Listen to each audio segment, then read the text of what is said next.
ಜಿಪ್ಸ್ ನ normally attach ಮಾಡಿದ್ಮೇಲೆ ಈ ಎಡ್ಜಸ್ ನ ಈ ತರ ಹೇಗೆ ಈಸಿಯಾಗಿ ಫಿನಿಶ್ ಮಾಡೋದಂತ ಇವತ್ತು ನಾನು ವಿಡಿಯೋಲಿ ಹೇಳ್ತೀನಿ.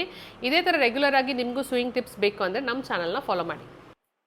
ಸೊ ಫಸ್ಟ್ ಈ ತರ ಜಿಪ್ ತಗೊಳ್ಳಿ. ಜಿಪ್ ತಗೊಂಡು ಇವಾಗ ಇದಿದೆ ನೋಡಿ, ಹೀಗೆ ಇಟ್ಕೊಂಡು ಇದನ್ನ ಹಾಫ್ ಫೋಲ್ಡ್ ಮಾಡಿ, ಇದನ್ನ ಹಾಫ್ ಫೋಲ್ಡ್ ಮಾಡಿ, ಹಾಫ್ ಫೋಲ್ಡ್ ಮಾಡ್ಕೊಂಡು ಇಲ್ಲಿ ಸ್ಟಿಚ್ ಹಾಕ್ಬೇಕು.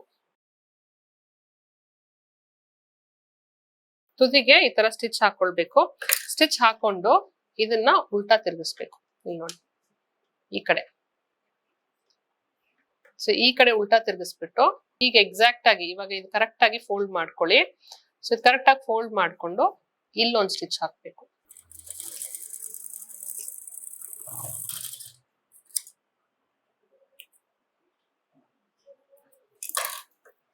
ಸೊ ಇಲ್ಲೊಂದು ಸ್ಟಿಚ್ ಹಾಕೊಂಡು ಇವಾಗ ನೋಡಿ ಇದನ್ನ ಈ ತರ ಶೇಪ್ಗೆ ಫೋಲ್ಡ್ ಮಾಡ್ಕೊಂಡು ಮೇಲೆ ಇರೋದನ್ನ ಅದೇ ಶೇಪ್ಗೆ ಫೋಲ್ಡ್ ಮಾಡ್ಕೊಳ್ಬೇಕು. ಫೋಲ್ಡ್ ಮಾಡ್ಕೊಂಡು ಇಲ್ಲಿ ನೋಡಿ ಇವಾಗ ಕರೆಕ್ಟ್ ಆಗಿ ನಮ್ಗೆ ಆ ವಿ ಶೇಪ್ ಸಿಗತ್ತೆ. ಅಂಡ್ ಇಲ್ಲಿ ಎಕ್ಸಸ್ ಇರೋದನ್ನ ಟ್ರಿಮ್ ಮಾಡ್ಕೊಂಡ್ ಬಿಡೋಣ. ಎಕ್ಸಸ್ ಇರೋದನ್ನ ಟ್ರಿಮ್ ಮಾಡ್ಕೊಂಡು ಈ ತರ ಫೋಲ್ಡ್ ಮಾಡ್ಕೊಂಡು ಎಲ್ಲಾ ಕಡೆ ನಾವು ಸ್ಟಿಚ್ ಮಾಡ್ಕೊಳ್ಬೇಕು.